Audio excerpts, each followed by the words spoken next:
बिस्मिल्लाहिर्रहमानिर्रहीम। Dear student, अस्सलाम वालेकुम। कैसे हैं आप? उम्मीद है आप सब लोग खैरियत से होंगे। आज हम क्लास 10th की मैथमेटिक्स में यूनिट 17 सेट्स एंड फंक्शन की एक्सरसाइज 17.1 के क्वेश्चन सॉल्व करेंगे। अब देखो यहाँ पर ये क्या है, यूनिट 17 है। इससे पहले हम यूनिट 1 से लेकर यूनिट 16 तक क्लास 9th में पढ़ चुके हैं। तो अब जो है कि मैं आपको एक्सरसाइज 17.1 का क्वेश्चन नंबर 1 सोल्व करवाऊंगा। इससे पहले मैं आपको क्वेश्चन नंबर 1 सोल्व करवाऊं तो मैं सिंध बोर्ड से ताल्लुक़ रखने वाले तमाम स्टूडेंट को मेरे इस चैनल पर खुशामदीद कहता हूं और उनसे गुजारिश है कि अगर वो अच्छी मयारी और हेल्पफुल वीडियोस देखना चाहते हैं तो मेरे इस चैनल को लाइक करें, शेयर करें और सब्सक्राइब करें। तो देखो यहाँ पर जो है हमारे पास एक्सरसाइज 17.1 का पहला क्वेश्चन है, right the following sets in tabular form. तो ये जो सेट हमें गिवन है ये सेट बिल्डर फॉर्म में गिवन है और हमें डिस्क्रिप्टिव फॉर्म में गिवन है। तो हमें इनको किस में लिखना है? टेबुलर फॉर्म में या रोस्टर फॉर्म भी हम बोल सकते हैं। तो देखो यहाँ पर हमारे पास सेट ए है, set of all integers between -3 and 3। अब ये जो सेट लिखा हुआ है ये स्टेटमेंट की सूरत में लिखा हुआ है और ये किस सूरत में लिखा हुआ है? डिस्क्रिप्टिव फॉर्म में। तो ये जो सेट ए है, set of all integers between -3 and 3, तो हमें जो है कि ऐसे इंटीजर्स का सेट बनाना है जो -3 और 3 के दरमियान में आते हों। तो देखो यहाँ पर हमें बहुत अच्छी तरह से पता है कि इंटीजर्स क्या होते हैं। मैं कहता हूँ कि ये -4, -3, -2, -1, 0, 1, 2, 3, 4 and so on, negative infinity से पॉजिटिव इन्फिनिटी तक ये सब क्या है? इंटीजर्स हैं। अब हमसे क्या कहा गया है कि -3 और +3 के दरमियान जितने भी इंटीजर्स आते हैं उनका हमने क्या करना है? सेट बनाना है। यानी -3 और +3 के दरमियान तो हमारे पास ये इंटीजर्स आते हैं -2, -1, 0, 1, 2। तो इनका सेट हमें क्या करना है? वो बनाना है। और वो क्या होगा? हमारे पास सेट ए होगा, यानी कि -2, -1, 0, 1, 2। तो ये हमसे कहा गया था और ये हमने बना लिया। तो ये जो हमारे पास एलिमेंट हैं, यानी ये जो हमारे पास इंटीजर हैं -3 और 3 के दरमियान हैं। ओके, अब हमारे पास सेट बी है, set of composite numbers less than 11।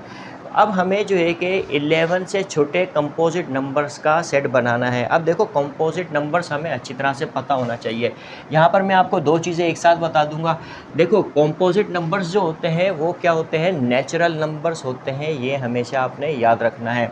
देखो कंपोजिट नंबर्स क्या होते हैं? Natural numbers. और नेचुरल नंबर्स आपको पता है क्या होते हैं? 1, 2, 3, 4, 5, 6, 7, 8, 9, 10, 11, 12, 13, 14, ठीक है।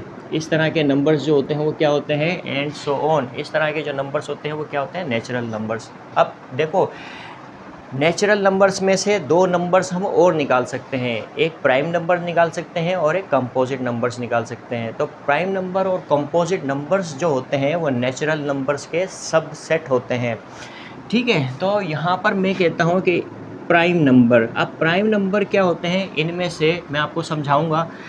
तो देखो इनमें से जो इन नेचुरल नंबर्स में जो प्राइम नंबर होते हैं वो क्या होते हैं? 2, 3, 5, 7, 7 के बाद 11 के बाद 13, इस तरह से जो है कि ये नंबर जो होते हैं वो क्या होते हैं? प्राइम नंबर्स होते हैं। इसी तरह से इन्हीं नेचुरल नंबर्स में से एक ख़ास किस्म के नंबर निकालता हूँ जिन्हें मैं क्या कहता हूँ? Composite numbers. तो कंपोजिट नंबर्स क्या होते हैं? 4 से स्टार्ट होते हैं। 4 हो गया, 6 हो गया, 8 हो गया, 10 हो गया, 9 हो गया, 10 हो गया, 12 हो गया, 14 हो गया, ठीक है। आगे जाके जो है 14, 12 के बाद 13 आएगा। 13 तो प्राइम नंबर है। 14 हो गया, फिर उसके बाद 15 हो जाएगा, फिर उसके बाद 16 हो जाएगा, ठीक है। तो इस तरह से ये जो नंबर्स होते हैं वो क्या होते हैं? Composite numbers. अब देखो प्राइम नंबर्स भी नेचुरल नंबर्स होते हैं क्योंकि नेचुरल नंबर से निकाल के बनाए। कंपोजिट नंबर्स भी नेचुरल नंबर होते हैं क्योंकि नेचुरल नंबर से निकाल के बनाए। और ये दोनों यानी प्राइम नंबर और कंपोजिट नंबर्स नेचुरल नंबर्स के सबसेट होते हैं, ये आपने हमेशा जहन में रखना है। और ये हमेशा क्या होते हैं? पॉजिटिव होते हैं। ओके, अब प्राइम नंबर्स किस तरह के नंबर्स होते हैं? ऐसे नंबर्स जिसके सिर्फ 2 फैक्टर हों। कितने फैक्टर हों? 2 फैक्टर। एक तो 1 होगा और एक खुद अपने आप का होगा। देखो 2 के कितने फैक्टर होते हैं? सिर्फ 2 ही होते हैं। एक 1 होता है और एक 2 होता है। यानी 2 जो है 1 के टेबल में आता है, खुद अपने टेबल में। 3 1 के टेबल में, खुद अपने टेबल में। 5 1 के टेबल में और खुद अपने टेबल में आता है। इसी तरह से जितने भी प्राइम नंबर होते हैं वो 1 के टेबल में आते हैं और खुद अपने टेबल में आते हैं। यानी कि प्राइम नंबर ऐसे नंबर्स होते हैं जिनके सिर्फ 2 फैक्टर्स होते हैं। इसी तरह से कंपोजिट नंबर ऐसे नंबर्स होते हैं जिनके 2 से ज़्यादा फैक्टर्स होते हैं। जैसे 4 1 के टेबल में भी आता है, 2 के टेबल में भी आता है, खुद अपने टेबल में भी आता है, तो 2 से ज़्यादा फैक्टर हो गए। 6 1 के टेबल में भी आता है, 2 के टेबल में भी आता है, 3 के टेबल में भी आता है, खुद अपने टेबल में भी आता है, यानी 2 से ज़्यादा फैक्टर हो गए। यानी ये जितने भी कंपोजिट नंबर्स आपको मिलेंगे उसके 2 से ज़्यादा फैक्टर्स होंगे। तो कंपोजिट नंबर्स वो नंबर्स होते हैं जिनके 2 से ज़्यादा फैक्टर्स होते हैं। अब हमें ऐसे कंपोजिट नंबर्स का सेट बनाना है जो 11 से छोटे हों।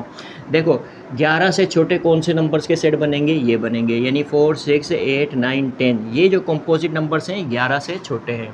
तो मैं लिखूँगा set B is equal to, अब टेबुलर फॉर्म में बनाने हैं तो यानी कि 4 6 8 9 10। ठीक है, तो ये 11 से छोटे कंपोजिट नंबर्स का हमने सेट बना लिया। ओके, अब यहाँ पर देखो मैंने प्राइम नंबर भी समझा दिया, तो अब यहाँ पर आएगा जितने भी एलिमेंट्स होंगे वो क्या होंगे? प्राइम नंबर्स होंगे। यानी x such that x belongs to prime number. यानी इस सेट C के अंदर जितने भी एलिमेंट्स आएंगे या जितने भी नंबर्स आएंगे वो सब क्या होंगे? प्राइम नंबर्स होंगे। और x जो है कि वो 5 से बड़ा होगा, यानी ऐसे नंबर्स आएंगे जो 5 से बड़े होंगे और कहाँ तक होंगे? 13 तक होंगे, ये याद रखना। ठीक है, अब 5 से बड़े और 13 तक कौन से प्राइम नंबर होंगे? देखो ये सारे क्या है? प्राइम नंबर हैं। 5 से बड़े तो 7 11 13 तक। ठीक है, तो ये जो सेट बनेगा प्राइम नंबर का वो यहाँ पर हम लिखेंगे। ठीक है, तो ये बात आपको समझ में आई होगी। यानी कि क्या है? 7 11 13। ठीक है, 5 से बड़े और कहाँ तक? 13 तक। 7 11 और 13। तो इस तरह से हमने सेट सी को टेबुलर फॉर्म में लिख लिया। ओके, अब हमारे पास सेट डी है y such that y belongs to odd numbers. ठीक है, and y greater than 7 less than 17। यानी कि 7 और 17 को, देखो इसको, ये रेंज होती है। इस रेंज को आसान तरीके से किस तरह से पढ़ा जा सकता है कि y जो एलिमेंट्स होंगे क्या होंगे? वो तो होंगे ऑड नंबर। ये है, ये क्या होता है? ये y belongs to odd number, ये क्या होता है? नेचर ऑफ एलिमेंट, यानी किस तरह के एलिमेंट्स इस सेट डी के अंदर आने वाले हैं ये बताता है हमें। और ये बताता है रेंज। अब किस तरह के एलिमेंट्स आएंगे? ऑड नंबर्स आएंगे। कहाँ से कहाँ तक आएंगे? 7 से बड़े होंगे और 17 से छोटे होंगे। यानी 7 और 17 के दरमियान जितने भी ऑड नंबर होंगे वो सारे सेट डी में आएंगे। अब देखो, अब हमें ऑड नंबर्स तो पता है, ऑड नंबर्स क्या होते हैं, तो ये तो हमें बताने की ज़रूरत ही नहीं है, बहुत छोटी क्लासेस से हम पढ़ते हुए आ रहे हैं। अब 7 से बड़े और 17 से छोटे ऑड नंबर्स क्या होंगे? देखो 7 से बड़ा ऑड नंबर क्या होगा? 9 होगा। फिर उसके बाद क्या होगा? 11 होगा। फिर क्या होगा? 13 भी ऑड नंबर होता है। फिर क्या होता है? 15 भी ऑड नंबर होता है। अब 17 से नीचे जितने भी ऑड नंबर हैं उनका हमने क्या कर लिया? सेट बना लिया। बहुत आसान था, बहुत आसानी से हमने बना लिया। ओके, अब हमारे पास सेट ई है z such that z belongs to real number and z square is equal to 121। तो यहाँ पर जो है हमें नेचर ऑफ एलिमेंट्स पता है, किस तरह के आएंगे? रियल नंबर्स आएंगे। ठीक है, और z square is equal to 121 के बराबर है। तो z किसके बराबर होगा? यानी एलिमेंट्स से क्या क्या होंगे? तो देखो z square is equal to 121 के बराबर है, तो z किसके बराबर होगा? Taking square root on both side. जब taking square root on both side करेंगे तो ये प्लस माइनस का 11 आ जाएगा। यानी 121 एक परफेक्ट स्क्वायर होता है। इसका स्क्वायर रूट क्या होता है? प्लस का 11 भी हो सकता है, माइनस का 11 भी हो सकता है। ठीक है, तो -11 और +11 क्या है? ये क्या है? रियल नंबर्स हैं। तो हमारे पास ये जो सेट बनेगा वो किस तरह का बनेगा? -11 +11। तो ये क्या होते हैं? इंटीजर्स होते हैं, और हर इंटीजर्स जो है कि वो क्या होते हैं? रियल नंबर्स होते हैं। ये याद रखना है आपने। तो ये सेट हमने बना दिया। ओके, अब जो है कि हमारे पास नंबर 6 पर सेट है, set F। P such that P belongs to rational numbers and P square is equal to -1। तो जितने भी एलिमेंट्स सेट एफ में आएंगे वो क्या होंगे, पी। तो नेचर ऑफ एलिमेंट्स हमें पता चल गया है कि पी जो है कि उनका ताल्लुक किससे है, रेशनल नंबर्स से है, ठीक है। यानी जितने भी एलिमेंट्स आएंगे वो सारे क्या आएंगे, रेशनल नंबर्स आएंगे। जबकि आपको जो है कि क्या कहा गया, P square is equal to -1। देखो अगर P square is equal to -1 के बराबर है तो पी किसके बराबर होगा, taking square root on both side. अब देखो यहाँ पर 9 क्लास में हमने बहुत अच्छी तरह से पढ़ा है unit 1 real and complex numbers, तो वहाँ से हमें ये चीज़ें बहुत अच्छी तरह से पता है कि अगर पी स्क्वायर -1 के बराबर है तो पी किसके बराबर होगा, प्लस माइनस अंडर रूट -1। अब हम बहुत अच्छी तरह से जानते हैं कि अंडर रूट -1 किसके बराबर होता है, आयोटा के बराबर होता है। अब यहाँ पर p तो क्या आ गया, कॉम्प्लेक्स नंबर आ गया। p क्या है, कॉम्प्लेक्स नंबर है। जबकि हमें क्या कहा गया है कि ऐसे एलिमेंट्स होने चाहिए जो क्या हों, रेशनल नंबर्स हों, और ये क्या है, कॉम्प्लेक्स नंबर। तो क्या सेट बनेगा, हम कहेंगे सेट नहीं बनेगा। इसलिए नहीं बनेगा क्योंकि यहाँ पर p क्या आया है, कॉम्प्लेक्स नंबर, और हमें चाहिए क्या, रेशनल नंबर्स। तो सेट क्या बनेगा, नल सेट बनेगा, ठीक है। इस तरह से हम नल सेट को रिप्रेजेंट करते हैं। तो इस तरह से हमने जो है कि एक्सरसाइज 17.1 का क्वेश्चन नंबर 1 सोल्व कर लिया। Question number 2, right the following sets in set builders form. तो सेट्स को सेट बिल्डर्स फॉर्म में लिखना है। अब हमें बहुत अच्छी तरह से पता है अगर सेट्स डिस्क्रिप्टिव फॉर्म में दिए गए हों या टेबुलर फॉर्म में दिए गए हों तो किस तरह से सेट बिल्डर्स फॉर्म में हम उन सेट्स को लिखते हैं। तो देखो हमारे पास सेट ए है, set of all rational numbers between 5 and 6। तो 5 एंड 6 के दरमियान तमाम रेशनल नंबर्स का सेट बनाना है सेट बिल्डर फॉर्म में। किस तरह से, अब देखो यहाँ पर हमें नेचर ऑफ एलिमेंट जो है कि वो पता है, क्या है, रेशनल नंबर्स। तो मैं यहाँ पे लिखूँगा set A is equal to जितने भी रेशनल नंबर्स हैं उनको मैं क्या कहूँगा, एक्स कहूँगा। जबकि एक्स जो है कि वो क्या है, रेशनल नंबर्स है। रेशनल नंबर्स को मैं क्यू से डिनोट करूँगा, और वो रेशनल नंबर कहाँ से कहाँ तक होंगे, वो रेंज होगी। और रेंज हमें यहाँ पर पता है क्या है, 5 और 6 के दरमियान रेशनल नंबर्स होंगे। अब 5 और 6 के दरमियान रेशनल नंबर्स को हम किस तरह से लिखते हैं, यानी ये जो x होगा, यानी ये जो एलिमेंट रेशनल नंबर्स होंगे वो 5 से बड़े होंगे और 6 से छोटे होंगे, यानी 5 और 6 के दरमियान रेशनल नंबर्स का सेट बिल्डर फॉर्म में हम इस तरह से बनाएंगे। ओके, हमारे पास बी है। बी में हमारे पास जो एलिमेंट लिखे हुए हैं, अगर हम इन एलिमेंट्स को गौर से देखें, अच्छी तरह से देखें, तो ये जो एलिमेंट्स हैं वो 12 के फैक्टर्स हैं। यानी ये वो हर एलिमेंट है जो 12 को कम्प्लीटली डिवाइड कर सकते हैं। तो ये क्या है, सारे एलिमेंट्स 12 के फैक्टर्स हैं, ठीक है। देखो 12 के जो फैक्टर्स होते हैं, मैं यहाँ पे लिख देता हूँ 12 के फैक्टर्स क्या क्या होते हैं।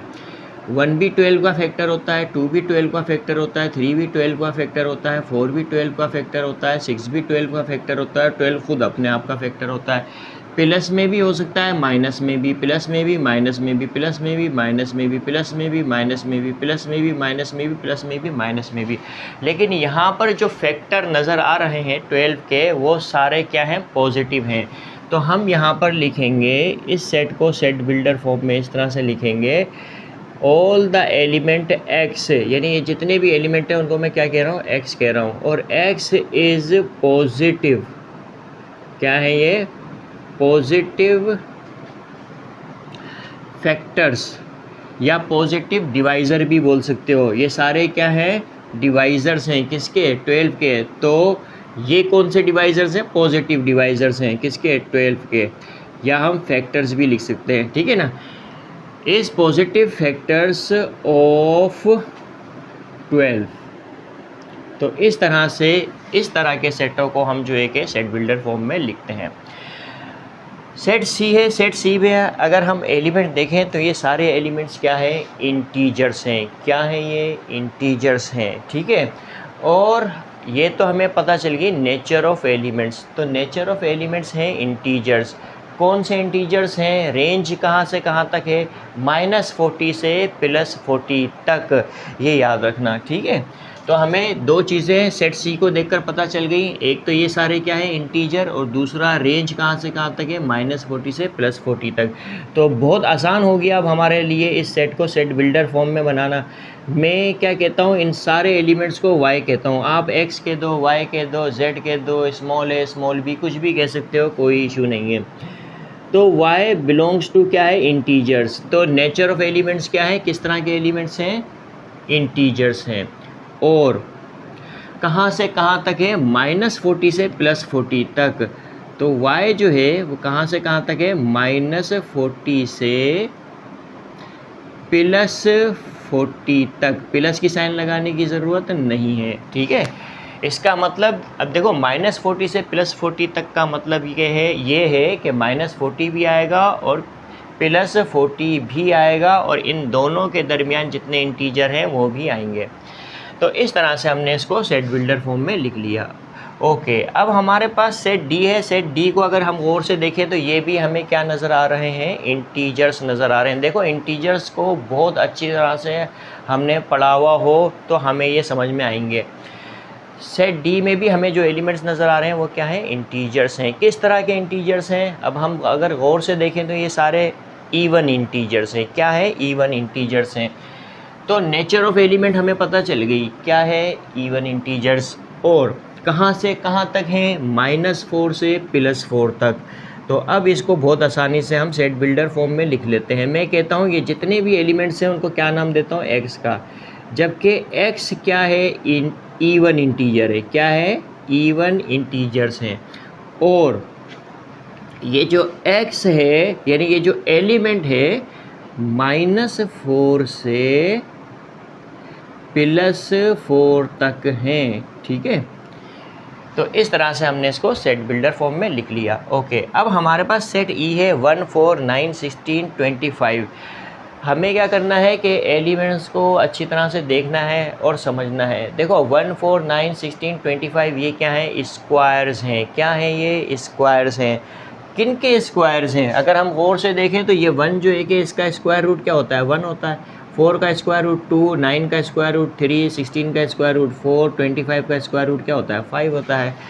तो हम क्या ये कह सकते हैं कि ये जो हमारे पास एलिमेंट्स हैं यानी ये जो स्क्वायर्स हैं, ठीक है, ये फर्स्ट 5 नेचुरल नंबर्स के स्क्वायर हैं। बिल्कुल कह सकते हैं हम। यानी ये सेट ई जो है वो क्या है, मैं कहता हूँ कि ये जो स्क्वायर्स हैं इनको क्या कहता हूँ, एक्स कहता हूँ, ठीक है। और ये जो है वो क्या है, इज स्क्वायर्स। क्या है ये, स्क्वायर। किसके स्क्वायर हैं, ये किसके स्क्वायर हैं, फर्स्ट 5 नेचुरल नंबर्स के। Is square of first 5 natural numbers. शुरू के 5 नेचुरल नंबर्स के ये क्या है, स्क्वायर है, ठीक है। ओके, अब हमारे पास नंबर 6 पे जो सेट है वो क्या है, f है। यहाँ पर भी अगर हम इस सेट f में एलिमेंट्स देखें तो ये क्या है, इंटीजर्स हैं। लेकिन किस तरह के इंटीजर्स हैं, ये नेगेटिव ऑड इंटीजर्स हैं। क्या है, नेगेटिव ऑड इंटीजर्स हैं। कहाँ तक हैं, ये इन्फिनिटी तक हैं, अप टू नेगेटिव इन्फिनिटी तक हैं, ठीक है। तो इसको जो है कि मैं किस तरह से लिखूँगा सेट बिल्डर फॉर्म में, मैं कहता हूँ कि ये जितने भी एलिमेंट्स हैं उनको नाम दे देता हूँ मैं, z का नाम दे देता हूँ, x का, y का, z का, a का, b का, किसी का भी नाम दे सकते हो। सच डेट ये जो z है वो क्या है, इज़ नेगेटिव ऑड इंटीजर्स। क्या है ये, नेगेटिव ऑड इंटीजर्स, ठीक है। तो इस तरह से जो है कि हम सेट बिल्डर्स फॉर्म में सेट्स को लिखते हैं। क्वेश्चन नंबर 3 है, right 5 examples of empty set. तो एम्प्टी सेट यानी खाली सेट की 5 एग्जांपल्स हमने देनी है। हम जो एग्जांपल्स देंगे वो किस में देंगे, सेट बिल्डर फॉर्म में और डिस्क्रिप्टिव फॉर्म में हम एग्जांपल्स दे सकते हैं, किसकी, एम्प्टी सेट की। तो देखो अब चूँकि हमें ये तो पता ही होता है कि एम्प्टी सेट को हम एम्प्टी सेट यानी खाली सेट को हम इस तरह से डिनोट करते हैं या इस तरह से डिनोट करते हैं, तो ये हम जो है कि इस तरह से एम्प्टी सेट को रिप्रेजेंट करते हैं। ठीक है, अब जो है हमने 5 एग्जांपल्स देनी है खाली सेट की, तो हम देंगे किस में, सेट बिल्डर फॉर्म में, या हम देंगे किस में, डिस्क्रिप्टिव फॉर्म में। तो देखो यहाँ पर सबसे पहली एग्जांपल है, मैं लिखता हूँ एग्जांपल नंबर 1। क्या दूँ मैं एग्जांपल नंबर 1? मैं कहता हूँ कि x such that x belongs to integer. तो यहाँ पे नेचर ऑफ एलिमेंट्स क्या होंगे, इंटीजर्स होंगे। किस तरह के इंटीजर्स होंगे, एंड x ग्रेटर देन 1 होगा और लेस देन 2 होगा। अब देखो 1 और 2 के दरमियान में सारे इंटीजर क्या आ सकते हैं, यानी 1 और 2 के दरमियान क्या इंटीजर होते हैं, पहले ये बताओ। 1 और 2 के दरमियान इंटीजर नहीं होते। देखो 1 भी इंटीजर है, 2 भी इंटीजर है, लेकिन 1 और 2 के दरमियान इंटीजर्स नहीं होते, ये याद रखना। ठीक है, तो ये जो है कि एक एग्ज़ाम्पल है किसकी, एम्प्टी सेट की। इसी तरह से मैं एक और जो है कि वो लिखता हूँ एग्ज़ाम्पल नंबर 2। मैं कहता हूँ कि y such that y, x नाम दूँ, y नाम दूँ एलिमेंट्स को। y जो है कि वो क्या है, नेचुरल नंबर्स हैं। क्या है, नेचुरल नंबर्स हैं। और जो y है वो क्या है, लेस देन 1 है। क्या 1 से छोटे नेचुरल नंबर कभी आपने देखे हैं? 1 से छोटे नेचुरल नंबर्स नहीं होते। ठीक है, तो लिहाजा ये भी जो है कि किसकी एग्ज़ाम्पल है, सेट बिल्डर फॉर्म में एम्प्टी सेट की एग्ज़ाम्पल है। ठीक है, खाली सेट बनेगा, यानी यहाँ पर y लेस देन 1 है तो कोई एलिमेंट आएगा ही नहीं, क्योंकि y क्या है, नेचुरल नंबर्स है, और नेचुरल नंबर 1 से छोटे होते ही नहीं है। इसी तरह से एग्ज़ाम्पल नंबर 3, मैं कहता हूँ x such that x belongs to whole numbers. क्या है, x belongs to whole numbers, and -1 greater than x less than 0।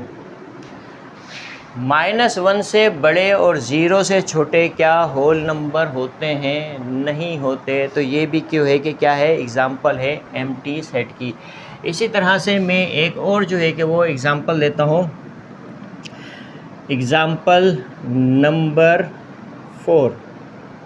अच्छा, यहाँ पर ये बात याद रखना कि बुक में जो आंसर होते हैं वो बुक वालों ने जब सोल्व किए होंगे क्वेश्चंस को, तो उन्होंने अपने हिसाब से जो है कि एम्प्टी सेट ले लिए होंगे और उसी हिसाब से उन्होंने सोल्व कर लिया होगा और उसी हिसाब से उन्होंने आंसर दे दिए होंगे। तो यहाँ पर अगर हमें समझ है तो हम खुद अपना जो है कि वो सेट तैयार कर सकते हैं एम्प्टी सेट को बताने के लिए। ठीक है, तो बुक से आंसर मैच करने की ज़रूरत आपको नहीं है, ये याद रखना है आपने। ठीक है, मैं क्या कहता हूँ, z such that z belongs to prime number. z क्या है, प्राइम नंबर है, यानी नेचर ऑफ एलिमेंट, यानी किस तरह के एलिमेंट्स आएंगे इस सेट के अंदर, प्राइम नंबर्स आएंगे। और वो प्राइम नंबर्स क्या होंगे, प्राइम नंबर्स क्या होंगे, प्राइम नंबर्स जो होंगे वो 8 से बड़े होंगे और 11 से छोटे होंगे। अब देखो 8 से बड़े और 11 से छोटे क्या प्राइम नंबर होते हैं? 8 के बाद क्या आता है, 9, फिर क्या आता है, 10। ठीक है, तो यानी 8 से बड़े और 11 से छोटे, इन दोनों के दरमियान कौन कौन से नंबर आ सकते हैं, मैं एक बात आपको समझाने के लिए बता रहा हूँ। ठीक है, तो 8 से बड़ा तो 9 आता है, फिर 10 आता है, तो 8 से बड़े और 11 से छोटे तो कंपोजिट नंबर्स होते हैं, प्राइम नंबर्स तो नहीं होते। तो लिहाजा ये जो है कि एक एग्ज़ाम्पल है एम्प्टी सेट की। ओके, अब जो है कि एक और मैं एग्ज़ाम्पल यहाँ पर दे देता हूँ, एग्ज़ाम्पल नंबर 5। ठीक है, x such that x belongs to, मैं क्या कहता हूँ, कंपोजिट नंबर्स। क्या है, कंपोजिट नंबर्स, एंड x जो है वो क्या है, 1 से बड़ा है और 3 से छोटा है। ठीक है, 1 से बड़ा और 3 से छोटा क्या कोई कंपोजिट नंबर होता है? नहीं होता। कंपोजिट नंबर तो स्टार्ट ही 4 से होते हैं। 4 के बाद क्या आता है? 6 के बाद क्या आता है? 8 आता है, 8 के बाद क्या आता है? 9 आता है, फिर 12 आता है। तो 3 से छोटे और 1 से बड़े कंपोजिट नंबर्स क्या बन सकते हैं? क्या इनका सेट बन सकता है? नहीं बन सकता। तो ये भी एक एग्जांपल है किसकी? एम्प्टी सेट्स की। तो आई होप कि यहाँ पर किस तरह से हम एम्प्टी सेट्स जो है कि वो लिखते हैं। अगर आप सेट बिल्डर फॉर्म में लिखना सेट बिल्डर फॉर्म में तो हमने लिखे हुए हैं। अगर आप इसको डिस्क्रिप्टिव फॉर्म में भी लिखना चाहो तो डिस्क्रिप्टिव फॉर्म में भी जो है हम बता सकते हैं एम्प्टी सेट्स को। ठीक है। क्वेश्चन नंबर 4 है, classify the following set as finite and infinite set. तो यहाँ पर हमें बताना है कौन से सेट फाइनाइट है, कौन से इनफाइनाइट है। अब देखो क्लास 6th से हम ये पढ़ते हुए आ रहे हैं कि कौन से फाइनाइट होते हैं, कौन से इनफाइनाइट सेट होते हैं। तो देखो लिमिटेड नंबर ऑफ़ एलिमेंट्स जिस सेट में होंगे, यानी जिस सेट में लिमिटेड नंबर ऑफ़ एलिमेंट्स होंगे उसे हम क्या कहेंगे? फाइनाइट सेट कहेंगे। और जिस सेट में अनलिमिटेड नंबर्स ऑफ़ एलिमेंट्स होंगे उन्हें हम क्या कहेंगे? इनफाइनाइट सेट कहेंगे। देखो जैसे यहाँ पे एग्जांपल देता हूँ मैं। एक सेट है हमारे पास, उस सेट में लिखा हुआ 1 2 3 4 5। तो ये क्या है? नेचुरल नंबर्स हैं। कहाँ से? 1 से लेकर 5 तक। तो लिमिटेड नंबर ऑफ़ एलिमेंट्स हैं, तो ये क्या होगा? फाइनाइट सेट होगा। इसी तरह से जो है कि अगर मैं एक सेट बी लिख देता हूँ, उस सेट बी में मैं यही नेचुरल नंबर लिखता हूँ 1 2 3 4 5 एंड सो ऑन, इस तरह से। तो ये क्या है? Unlimited number of natural numbers हैं, तो ये क्या होंगे? Infinite set. ओके। तो अब यहाँ पर हमें बताना है सेट ऑफ एशियन कंट्रीज़। तो एशियन कंट्रीज़ का सेट फाइनाइट होगा या इनफाइनाइट होगा? तो देखो पूरी दुनिया में जो ममालिक होते हैं वही फाइनाइट होते हैं, यानी कि लिमिटेड नंबर ऑफ़ कंट्रीज़ हैं। 193 194 या 195, इनमें से कुछ एक तादाद है दुनिया के अंदर ममालिक की। तो एशिया के अंदर तो उससे भी कम होंगी, यानी लिमिटेड नंबर ऑफ़ कंट्रीज़ हैं कहाँ पर? एशिया के अंदर।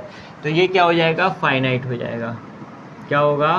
फाइनाइट। इसी तरह से set of all medical universities of the world, पूरी दुनिया के अंदर मेडिकल यूनिवर्सिटीज़ का सेट बनाना है। अब यहाँ पर बाज़ लोग ये कह सकते हैं कि भाई क्या कहते हैं, लिमिटेड नंबर ऑफ़ यूनिवर्सिटीज़ फिर कहाँ से होंगी? तो बहुत सारी मेडिकल यूनिवर्सिटीज़ होंगी पूरी दुनिया के अंदर। तो ऐसा नहीं है। अब इस तरह से होता है कि देखो हमें जो है कि जो हम काउंट कर सकें, अब देखो पूरी दुनिया से अगर डेटा इकट्ठा कर लिया जाए कि भाई पाकिस्तान में इतनी मेडिकल यूनिवर्सिटियाँ हैं, इंडिया में इतनी है, फ्रांस में, जापान में, अमेरिका में, कनाडा में इतनी जो है कि वो मेडिकल यूनिवर्सिटी है, तो लगभग कितनी होंगी? 5,000 10,000 20,000 यूनिवर्सिटीज़ होंगी, यानी मेडिकल यूनिवर्सिटीज़ होंगी पूरी दुनिया में जो काउंटेबल हैं। ठीक है। तो लिहाजा जो है कि हम यहाँ पे ये कह सकते हैं कि medical universities of the world जो है कि वो क्या है? काउंटेबल है। तो लिहाजा जो है ये क्या होगा? फाइनाइट। क्या होगा? फाइनाइट। जो काउंटेबल है समझ लो जिसको हम आराम से गिन सकते हैं। ठीक है। यानी जो काउंटेबल है वो क्या होगा? फाइनाइट में आ जाएगा। जिसे हम काउंट ही ना कर सके हैं, ठीक है, तो वो इनफाइनाइट होगा। अब देखो set of all real numbers between 6 and 9, 6 and 9 के दरमियान जितने भी रियल नंबर्स हैं, क्या वो finite numbers of real number होंगे या infinite numbers of real number होंगे? तो देखो 6 और 9, देखो मैं लिखता हूँ 6 लिखता हूँ, 6 के बाद 7 लिखता हूँ, 8 लिखता हूँ, 9 लिखता हूँ। तो हमें क्या करना है? 6 और 9 के दरमियान जितने भी रियल नंबर्स हैं, अब देखो 7 भी रियल नंबर होता है, 8 भी रियल नंबर होता है, लेकिन 6 और 7 के दरमियान इन्फिनिट रेशनल नंबर और इर्रेशनल नंबर होंगे। और रेशनल और इर्रेशनल नंबर्स क्या कहलाते हैं? Real numbers. 7 और 8 के दरमियान भी इन्फिनिट रेशनल और इर्रेशनल नंबर होंगे। 8 और 9 के दरमियान भी इन्फिनिट रेशनल और इर्रेशनल नंबर्स होंगे। तो और रेशनल और इर्रेशनल नंबर्स क्या होते हैं? Real numbers. तो 6 और 9 के दरमियान इन्फिनिट रियल नंबर्स होंगे, याद रखना। क्या होंगे? इन्फिनिट। यानी कि हम यहाँ पे क्या कहेंगे? ये क्या है? इनफाइनाइट सेट है। ठीक है। इसी तरह से set of all even prime numbers. तो देखो हमें ये बात बहुत अच्छी तरह से पता होना चाहिए, सिर्फ बेचारा एक अकेला एक ऐसा नंबर होता है जो इवन प्राइम होता है, और वो क्या होता है? 2 होता है। दो वाहिद ऐसा नंबर है जो इवन प्राइम होता है, ठीक है। दो के अलावा जितने भी नेचुरल नंबर्स आगे होंगे और वो उनमें जो प्राइम नंबर्स होंगे वो ओड होंगे लेकिन इवन नहीं होंगे। तो ये वाहिद 2 एक ऐसा नंबर है जो इवन प्राइम है, ठीक है। तो इसका मतलब ये है कि अगर मैं इसका सेट बना लूँ तो ये क्या लिमिटेड नंबर ऑफ़ एलिमेंट है, तो इसलिए ये क्या होगा, फाइनाइट होगा। इसी तरह से set of all odd integers less than 5। अब लेस देन 5 5 से छोटे कितने इंटीजर्स बन सकते हैं। देखो मैं यहाँ पर अगर मैं इस तरह से लिखूँ इसको, यानी कि 5 लिखूँगा, 5 से छोटा क्या होगा, 4 होगा, 4 से छोटा क्या होगा, ठीक है। अब यहाँ पर क्या है, ऑड इंटीजर है, तो 5 से छोटा क्या होगा, 3 होगा, 3 से छोटा क्या होगा, 1 होगा, 1 से छोटा क्या होगा, -1 होगा। ये सारे ऑड इंटीजर लिख रहा हूँ। -1 से छोटा क्या होगा, -3 होगा, -3 से छोटा ऑड इंटीजर क्या होगा, -5 होगा। इस तरह से तो चलते जाएंगे, ठीक है। तो ये क्या है, हमारे पास इनफिनिट ऑड इंटीजर्स होंगे लेस देन 5, तो हम यहाँ पर लिखेंगे इनफिनाइट। तो ये सेट क्या होगा, इनफिनाइट होगा, ठीक है।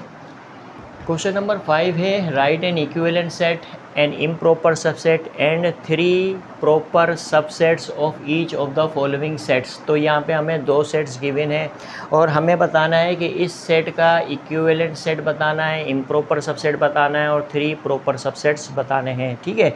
इसी तरह से यहाँ पर भी यही करना है। तो देखो इसके लिए सबसे पहले तो हमें ये समझना पड़ेगा, मैं आपको जो समझा रहा हूँ वो समझना आपके लिए ज़रूरी है, तभी आप जो है कि ये काम कर पाओगे और इससे आगे वाले क्वेश्चन भी सोल्व कर पाओगे। तो सबसे पहले तो हम यहाँ पर इक्वल सेट समझते हैं कि इक्वल सेट्स क्या होते हैं। देखो 2 सेट इक्वल होते हैं, लेकिन कब इक्वल होते हैं, उस वक्त इक्वल होते हैं जब उनमें एलिमेंट्स सेम हों। यानी कि अगर मैं कहता हूँ मेरे पास एक सेट ए है, उसमें लिखा हुआ है ABC, सेट ए के एलिमेंट क्या है, ABC। अगर सेट बी लिखता हूँ और सेट बी के एलिमेंट हैं ACB, तो क्या दोनों में सेम एलिमेंट हैं।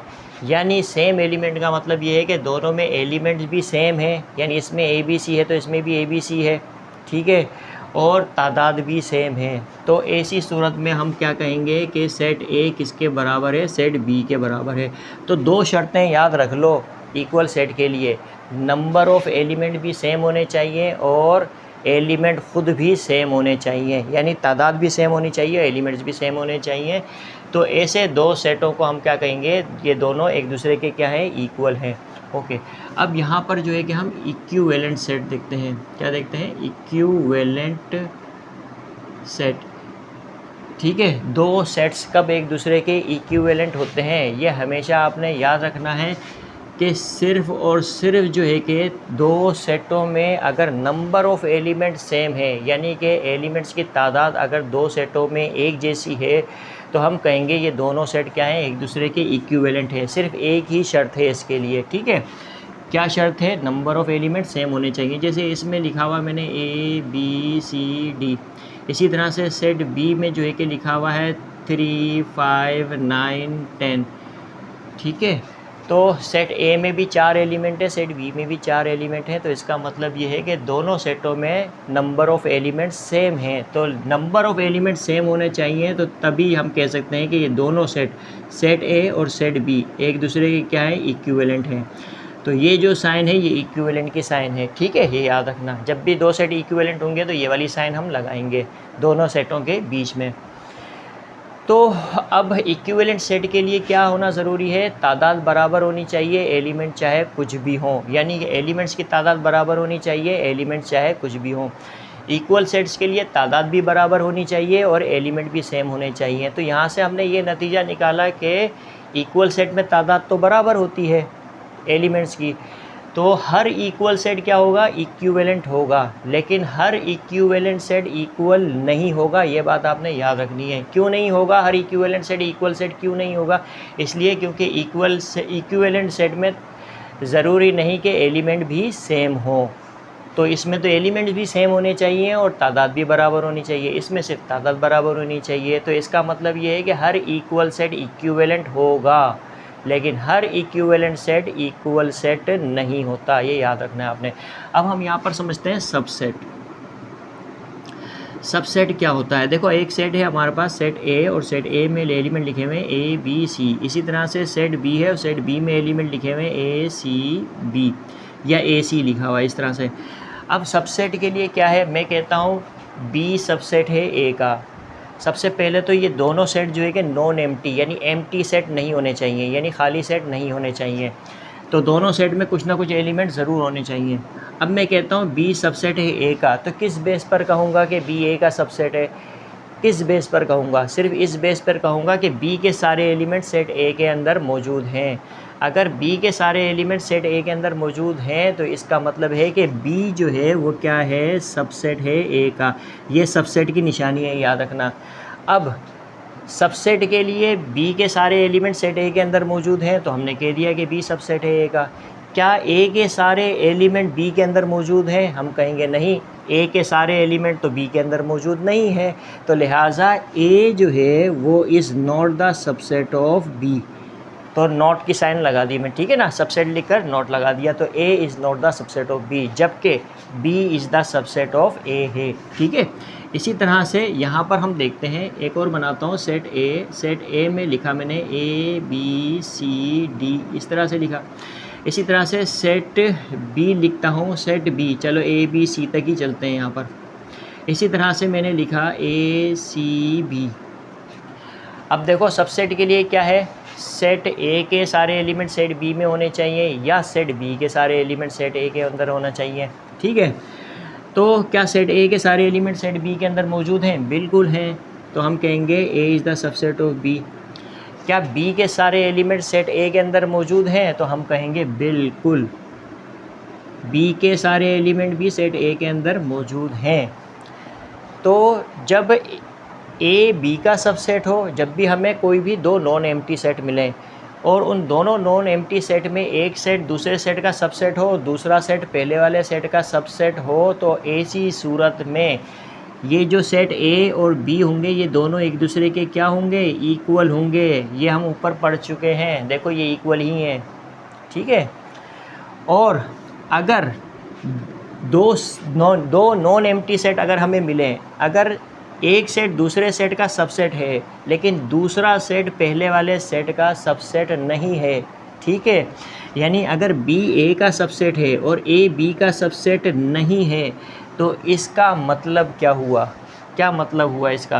कि अगर बी ए का सबसेट नहीं है, बी ए का सबसेट है और ए बी का सबसेट नहीं है, तो इसका मतलब ये होगा कि ए और बी ये दोनों एक दूसरे के इक्वल नहीं होंगे, याद रखना, ठीक है। ये बात बहुत इम्पोर्टेंट है, याद रखना। अगर बी ए का सबसेट है लेकिन ए बी का सबसेट नहीं है, ये मैं यहाँ पर बता रहा हूँ, ठीक है। बी ए का सबसेट है लेकिन ए बी का सबसेट नहीं है, तो ऐसी सूरत में सेट ए और सेट बी एक दूसरे के इक्वल नहीं होंगे। अगर ए बी का सबसेट है और बी ए का सबसेट है, ठीक है, ए बी का सबसेट है और बी ए का सबसेट है, ठीक है, तो ऐसी सूरत में A is equal to B होगा, यानी ये दोनों सेट्स क्या होंगे, इक्वल भी होंगे। ओके, तो यहाँ पर आपको सबसेट समझ में आया होगा। अब देखो, जब कभी भी बी ए का सबसेट हो और ए बी का सबसेट ना हो, तो हम क्या कहेंगे, A is not equal to B. तो ऐसी सूरत में ये जो बी होगा ये ए का क्या होगा, ये बी जो है वो ए का क्या होगा, प्रॉपर सबसेट होगा, याद रखना, क्या होगा, प्रॉपर सबसेट होगा। क्या लिखेंगे, ये प्रॉपर सबसेट है, प्रॉपर सबसेट, बी ए का क्या है, प्रॉपर सबसेट है, याद रखना। जब कभी भी बी ए का सबसेट हो और ए बी का सबसेट ना हो, तो इसका मतलब ये होगा कि सेट ए और सेट बी एक दूसरे के इक्वल नहीं हैं। तो ऐसी सूरत में जब बी ए का सबसेट होगा तो बी ए का कौन सा सबसेट होगा, प्रॉपर सबसेट होगा, ये याद रखना, ठीक है। और यहाँ पर आपने क्या याद रखना है कि जब ए बी का सबसेट है और बी ए का सबसेट है तो A is equal to B है, तो ए जो है कि वो इम्प्रॉपर सबसेट होगा बी का। तो ए जो है कि वो क्या है, इम्प्रॉपर सबसेट है, किसका, ऑफ बी का। या यूँ भी बोल सकते हो, B is the improper subset of A, A B का इम्प्रॉपर होगा और बी ए का होगा। और याद रखना हर सेट खुद अपने आप का इम्प्रॉपर सबसेट होता है, यानी कि हर सेट खुद अपने आप के इक्वल होता है। हर सेट, अगर सेट ए है तो सेट ए किसके बराबर होगा? खुद अपने आप के बराबर तो होगा ही, लाजमी बात है। तो हर सेट खुद अपने आप के बराबर होता है, तो लिहाजा हर सेट खुद अपने आप का इम्प्रॉपर सबसेट होता है। तो यहाँ पे आपको इम्प्रॉपर सबसेट भी समझ में आया होगा और प्रॉपर सबसेट भी समझ में आए होंगे, क्योंकि हमें यहाँ पे 3 प्रॉपर सबसेट्स बनाने हैं। ठीक है, ओके। तो अब यहाँ पर जो है कि एक इक्विवेलेंट सेट बनाना है हमने। सबसे पहले तो जो है कि मैं क्या करता हूँ यहाँ पर इम्प्रॉपर सबसेट, तो या सबसे पहले मैं 3 प्रॉपर सबसेट लिख लूँ, या पहले मैं जो है कि इम्प्रॉपर सबसेट लिख लूँ, या इक्विवेलेंट सेट लिख लूँ। देखो मैं जो है कि यहाँ पे सबसे पहले क्या लिखता हूँ, इक्विवेलेंट सेट।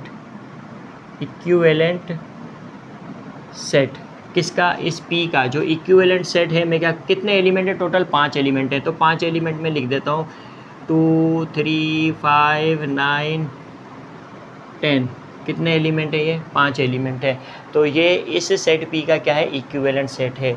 और इम्प्रॉपर सबसेट क्या होगा? अब बताओ शाबाश, इसका इम्प्रॉपर सबसेट, इस सेट P का इम्प्रॉपर सबसेट क्या होगा? ये खुद ही होगा। हर सेट अपने आप का खुद इम्प्रॉपर सबसेट होता है, ये बात मैंने यहाँ पर आपको पढ़ाई है। ठीक है, तो यानी कि AEIOU ये क्या है? इम्प्रॉपर सबसेट है। और 3 प्रॉपर सबसेट लिखने, 3 प्रॉपर सबसेट। ठीक है, 3 प्रॉपर सबसेट कौन से होंगे? अब ये आपने अपनी मर्ज़ी से बनाने हैं, यानी इसी सेट में से निकाल के आपको 3 प्रॉपर सबसेट बनाने हैं। प्रॉपर सबसेट कैसे सबसेट होंगे?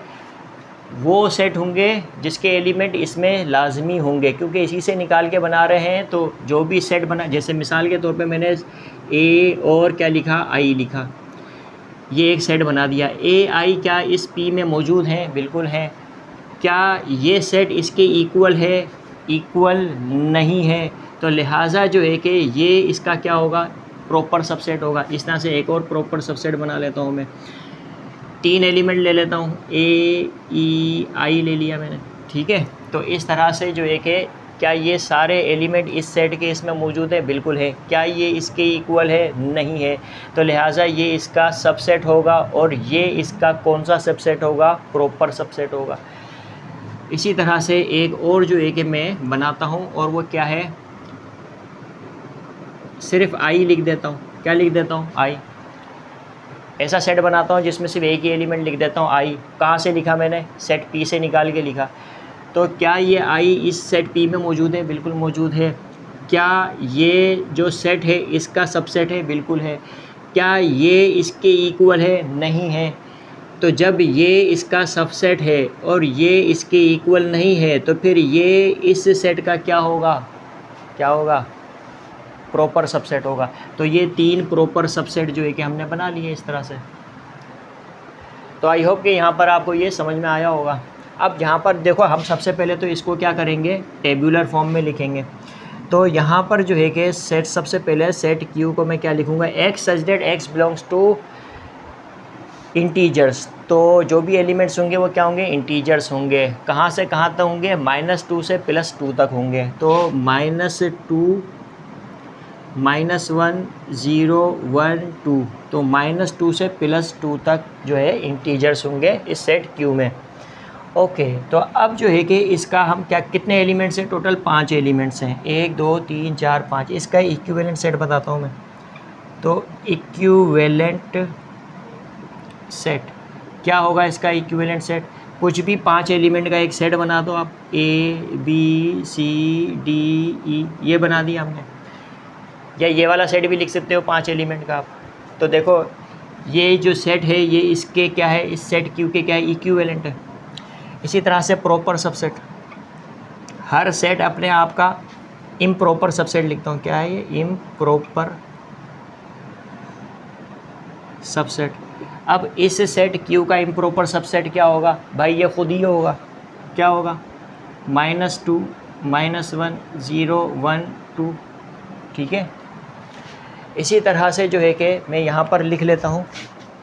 ये बातें तो आपको समझ में आ गई होंगी, मैं देख लेता हूँ पहले।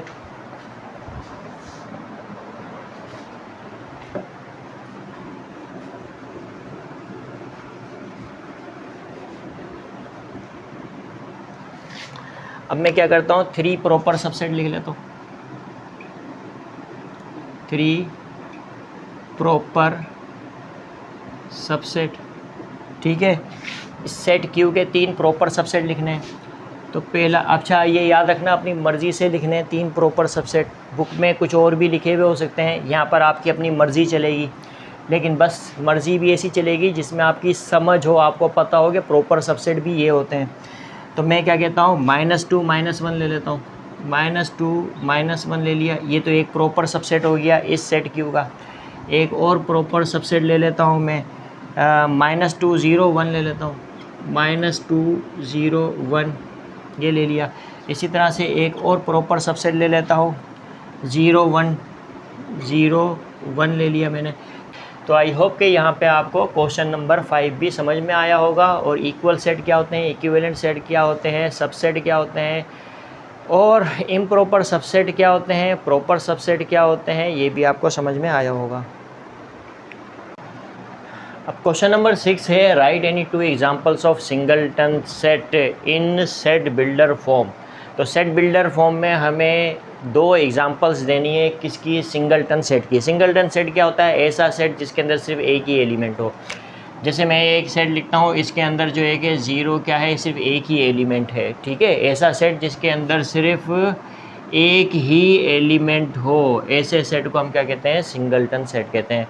तो यहाँ पर हमें सिंगलटन सेट की एग्जांपल देनी है, किसमें, 2 एग्जांपल्स देनी है सेट बिल्डर फॉर्म में। तो देखो एग्जांपल नंबर 1 देता हूँ मैं, यहाँ पर क्या दूँ, x such that x belongs to integer. मैं क्या कहता हूँ, x belongs to integer and -1 less than x, या यूँ बोल सकते हैं x greater than -1 and less than +1।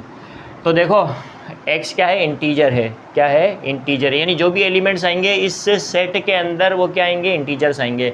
किस तरह के इंटीजर होने चाहिए, -1 से बड़े और +1 से छोटे। तो -1 से बड़ा और +1 से छोटा कौन सा इंटीजर होगा, सिर्फ और सिर्फ आपको 0 मिलेगा, ठीक है। तो सिर्फ एक ही एलिमेंट मिलेगा, यानी 0 एक ही एलिमेंट मिलेगा, तो लिहाजा ये क्या है, सिंगलटन सेट की एक एग्जांपल है।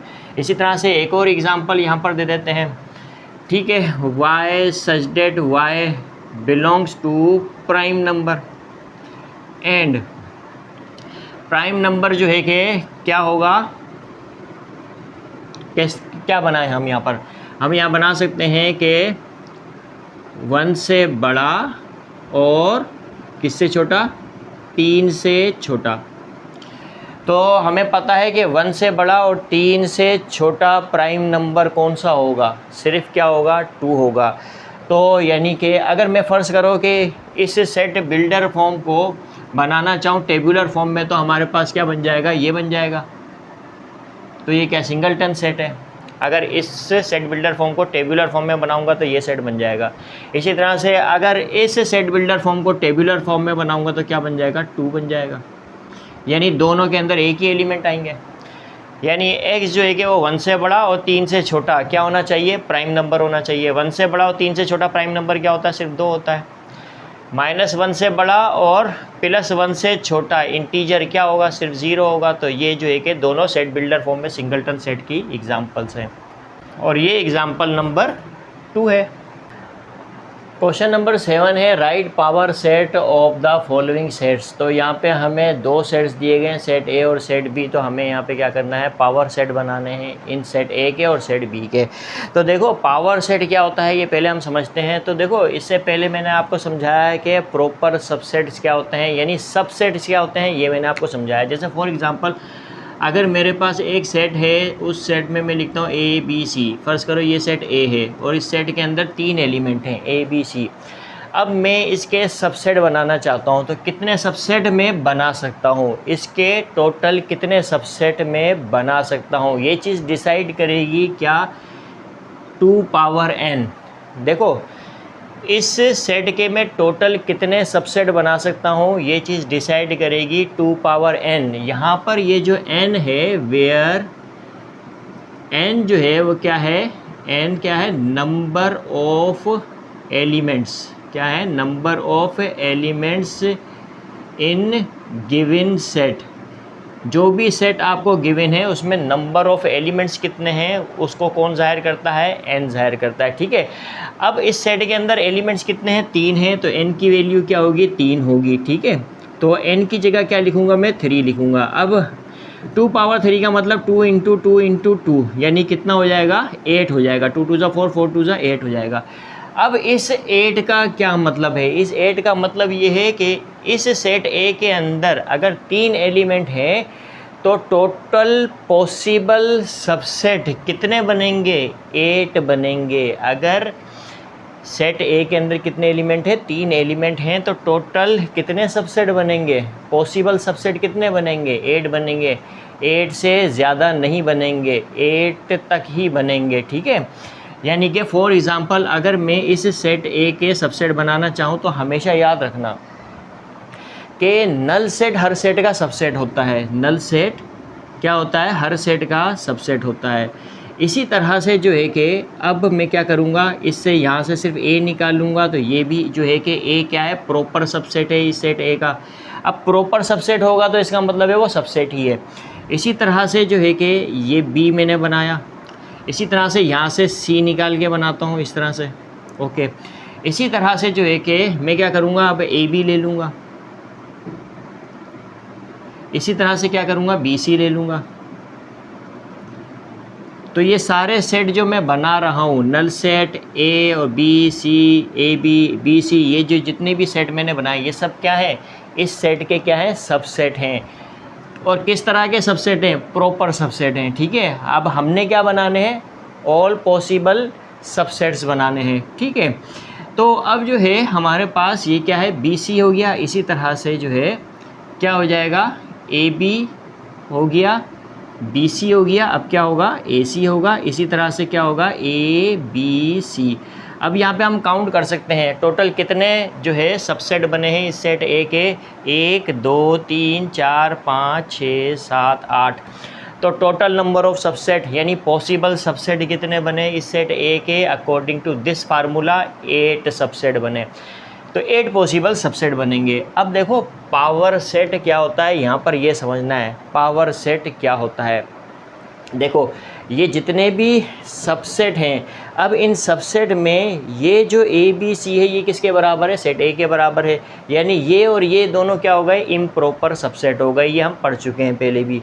और नल सेट से लेकर ये यहाँ तक यानी इस सेट तक टोटल कितने सबसेट हैं, 7 सबसेट हैं। तो ये जो सबसेट हैं 7 सबसेट हैं, ये क्या प्रॉपर सबसेट हैं, और ये जो है इस सेट का क्या है, इम्प्रॉपर सबसेट है।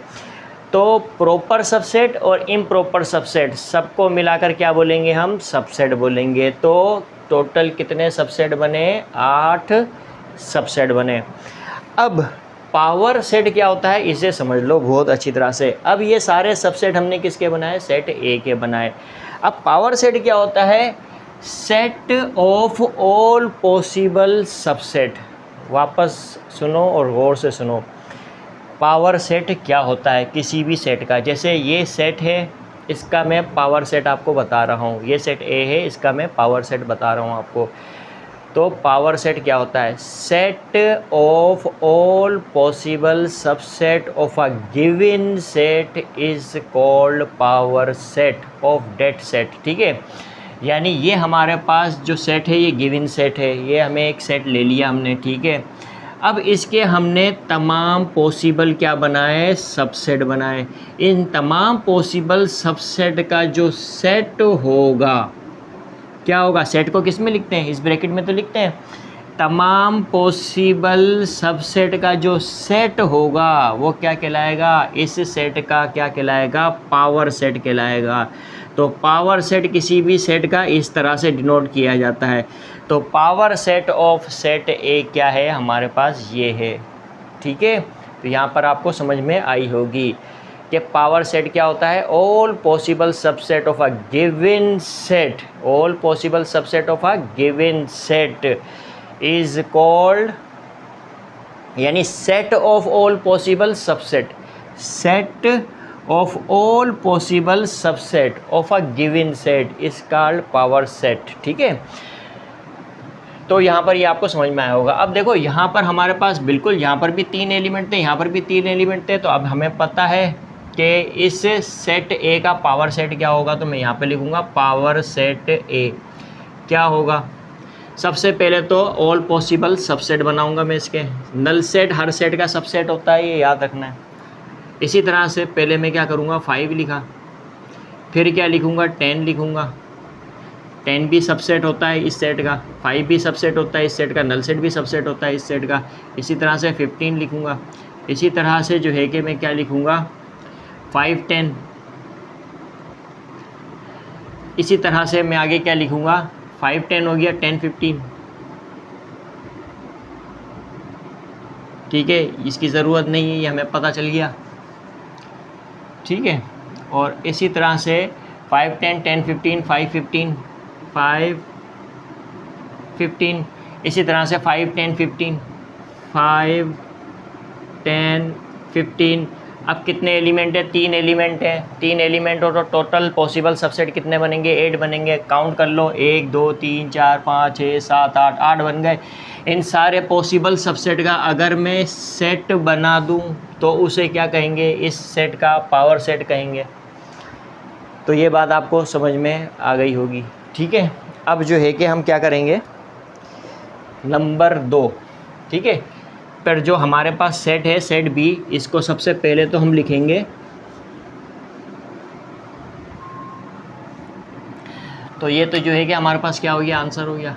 अब इसी तरह से इस सेट को, ये सेट बिल्डर फॉर्म में लिखा हुआ है तो इसको हम किस में लिखेंगे टेबुलर फॉर्म में, ताकि आसानी हो जाए हमारे लिए। सेट बी लिखा। अब सेट बी क्या है, देखो जो भी इंटीजर्स जो भी एलिमेंट्स होंगे वो इंटीजर्स होंगे और कहाँ से कहाँ तक होंगे -1 से बड़े होंगे और +4 से छोटे होंगे। -1 से बड़े और +4 से छोटे इंटीजर कौन कौन से होते हैं 0 1 2 3। तो ये वो इंटीजर्स हैं जो -1 से बड़े होंगे और +4 से छोटे होंगे।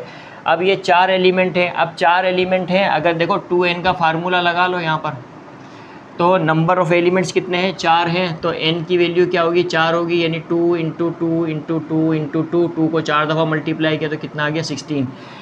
यानी अगर जो है कि सेट के अंदर 4 एलिमेंट होंगे तो टोटल पॉसिबल सबसेट कितने बनेंगे 16 बनेंगे। तो चलो बनाते हैं। हमने क्या मालूम करना है पावर सेट मालूम करना है। ठीक है, तो मैं यहाँ पे लिखूँगा पावर सेट किसका मालूम करना है सेट बी का मालूम करना है, इक्वल टू, ये बड़ा ब्रैकेट लगाऊंगा सबसे पहले तो क्या होगा नल सेट हर सेट का सबसेट होता है। फिर ये 0 लिखूँगा, फिर क्या करूँगा ये 1 लिखा, फिर उसके बाद 2। ये सारे क्या बना रहा हूँ मैं सबसेट बना रहा हूँ किसके, इसी सेट बी से। ये सब क्या है सेट बी के सबसेट हैं। इसी तरह से जो है कि अब क्या करूँगा 3 लिखूँगा। फिर उसके बाद अब देखो 0 1 2 3 हो गया। अब पेयर बनाऊंगा मैं 0 1 0 2 0 3, इस तरह से 0 1 0 2, फिर क्या होगा 0 3 0 1 0 2 0 3, फिर 1 2 1 3 हो जाएगा, 1 2 होगा, फिर क्या होगा 1 3 हो जाएगा। ठीक है, देखो फिर क्या 0 1 0 2 0 3 हो गया। फिर उसके बाद क्या हो गया 1 2 हो गया, फिर 1 3 हो गया, फिर क्या होगा 2 3। ठीक है, इस तरह से लिखेंगे ये ब्रैकेट में। ओके, ये 2 2 के पेयर हो गए। फिर उसके बाद अब हम क्या करेंगे यहाँ पर 3 3 के जो है कि हम 3 3 एलिमेंट का सेट बनाएंगे। किस तरह से 0 1 2 0 1 2, फिर 0 1 3, फिर 1 2 3 1 2 3। यहाँ पहुँच के आप काउंट भी कर सकते हो इसको, क्या आप सही चल रहे हो या थोड़ा मिस्टेक हो रही है। तो आप काउंट कर सकते हो 1 2 3 4 5 6 7 8 9 10 11 12 13 14 14 15 और 16, 2 रह गए। ठीक है, तो 0 1 2 हो गया। फिर उसके बाद जो है कि क्या हो गया 0 1 3 हो गया। फिर उसके बाद 1 2 3 हो गया। अब हम क्या कर सकते हैं, 0 1 3, 0 1 3 हो गया, 0 2 3, ठीक है। क्या होगा यहाँ पर, 0 2 3, 15 हो गए। अब जो है कि ये खुद आ जाएगा एक इम्प्रॉपर। अब देखो यहाँ से लेकर यहाँ तक, यहाँ नल सेट से लेकर यहाँ तक प्रॉपर सबसेट बनेंगे। प्रॉपर सबसेट्स को भी हम सबसेट ही बोलेंगे, ये याद रखना, क्योंकि सबसेट की किस्में होती हैं दो, एक प्रॉपर सबसेट और एक इम्प्रॉपर सबसेट। तो यहाँ से लेकर यहाँ तक 15 जो बनेंगे वो क्या होंगे, प्रॉपर सबसेट। और फिर ये खुद अपने आप के इक्वल होगा, जो सेट अपने आप के इक्वल होगा वो इम्प्रॉपर सबसेट होगा, 0 1 2 3। तो इन यहाँ से लेकर यहाँ तक देखते हैं हम, तो ये तमाम पॉसिबल सबसेट हैं इस सेट बी के। तो इन तमाम पॉसिबल सबसेट का जो सेट होगा, क्या होगा, जो सेट होगा उसको हम क्या कहेंगे, ये यहाँ से लेना है, ठीक है। इन तमाम पॉसिबल सबसेट का जो सेट होगा वो क्या कहलाएगा, इस सेट बी का पावर सेट कहलाएगा। एक्सरसाइज 17.1 का क्वेश्चन नंबर 8 है, ये लास्ट क्वेश्चन है। Find a set which has, तो हमने सेट फाइंड करना है जिसका नंबर 1 ओनली 2 प्रॉपर सबसेट, यानी कि ऐसा सेट फाइंड करना है जिसके सिर्फ 2 प्रॉपर सबसेट होते हों, या जिसका सिर्फ एक प्रॉपर सबसेट होता हो, या जिसका एक भी प्रॉपर सबसेट ना होता हो। तो देखो इसको इस तरह से हम समझते हैं, जैसे मैं यहाँ पर एक सेट बनाता हूँ और वो क्या है, नल सेट। अब नल सेट का प्रॉपर सबसेट क्या होगा, कोई भी नहीं होगा। तो नल सेट एक ऐसा सेट है जिसका कोई भी प्रॉपर सबसेट नहीं होता, ठीक है। तो नल सेट को मैं ऐसे भी लिख सकता हूँ और ऐसे भी लिख सकता हूँ। तो नल सेट एक ऐसा सेट होता है जिसका कोई भी प्रॉपर सबसेट नहीं होता। तो यहाँ पर हमें क्या बताना है, find a set which has, ठीक है, नो प्रॉपर सबसेट। तो वो कौन सा सेट होगा, नल सेट होगा। आप नल सेट लिखो, एम्प्टी सेट लिखो या वॉइड सेट लिखो। तो इस तीसरे वाले का जवाब तो ये है। ओके, अब मैं एक ऐसा सेट बनाता हूँ, यानी सिंगलटन सेट, ऐसा सेट जिसके अंदर सिर्फ एक ही एलिमेंट हो। मैंने क्या एलिमेंट रखा है, ए। अब इस ऐसा सेट जिसके अंदर एक ही एलिमेंट हो, उसके कितने सबसेट बनेंगे टोटल, उसके टोटल सबसेट कितने बनेंगे, 2 बनेंगे। एक तो नल सेट बनेगा, एक वो खुद अपने आप के इक्वल होगा, ठीक है। अब प्रॉपर सबसेट तो एक ही है, याद रखना। जो भी सेट होगा उसके पॉसिबल सबसेट जो है हम लिख देंगे, लिख दिए हमने, ये सिर्फ समझने के लिए लिखना है हमने, ठीक है। अब ये जो आखिरी वाला होगा ये तो इसकी इक्वल होगा, यानी ये तो इम्प्रॉपर सबसेट होगा। तो ये क्या होगा, ये प्रॉपर सबसेट होगा। तो ऐसा सेट जिसके अंदर सिर्फ एक ही एलिमेंट हो तो उसका एक प्रॉपर सबसेट होता है, और वो क्या होता है, नल सेट होता है, ठीक है। तो हम क्या लिखेंगे, कौन सा सेट होगा जिसका एक ही प्रॉपर सबसेट होगा, वो होगा सिंगलटन सेट। ऐसा सेट जिसके अंदर सिर्फ एक ही एलिमेंट हो, ऐसा सेट जिसके अंदर सिर्फ एक ही एलिमेंट हो, उसको हम क्या बोलते हैं, सिंगलटन सेट, ठीक है। सिंगलटन सेट एक ऐसा सेट है जिसका सिर्फ एक प्रॉपर सबसेट होता है, ठीक है। इसी तरह से ओनली 2 प्रॉपर सबसेट, ऐसा सेट बताओ जिसके सिर्फ 2 प्रॉपर सबसेट हों। देखो नल सेट हुआ, नल सेट के बाद मैंने ऐसा सेट लिया जिसके अंदर एक ही एलिमेंट है, सिंगलटन सेट। अगर मैं 2 एलिमेंट ले लूँ, ए और बी, तो इसके कितने बनेंगे, एक तो नल सेट होगा, एक क्या होगा, ये ए हो जाएगा, एक क्या होगा, बी होगा, और फिर क्या होगा, ये खुद होगा। तो टोटल 4 सबसेट बने। इन 4 सबसेट में ये और ये तो बराबर हैं, तो ये इम्प्रॉपर सबसेट हो गए। हमें बताने हैं 2 प्रॉपर सबसेट बनते हों, ऐसा सेट बताओ हमें। तो ये कितने हैं, 3 बने, 3 प्रॉपर सबसेट बने, ठीक है। अगर मैं मिसाल के तौर पे 3 एलिमेंट ले लेता हूँ, ए बी सी, तो अगर 3 एलिमेंट लूँगा तो आपको पता है कितने प्रॉपर सबसेट बनेंगे, 7 प्रॉपर सबसेट बनेंगे। 2 एलिमेंट लूँगा तो 3 प्रॉपर सबसेट बनेंगे। एक एलिमेंट लूँगा तो 1 प्रॉपर सबसेट बनेगा। एक भी एलिमेंट नहीं लूँगा तो एक भी प्रॉपर सबसेट नहीं बनेगा। तो इसका मतलब ये हुआ कि ऐसा कोई भी सेट है ही नहीं जिसके 2 प्रॉपर सबसेट बने। तो हम यहाँ पे लिखेंगे नॉट पॉसिबल। क्या लिखेंगे, नॉट पॉसिबल। ऐसा कोई सेट नहीं है जिसके 2 प्रॉपर सबसेट बनते हों।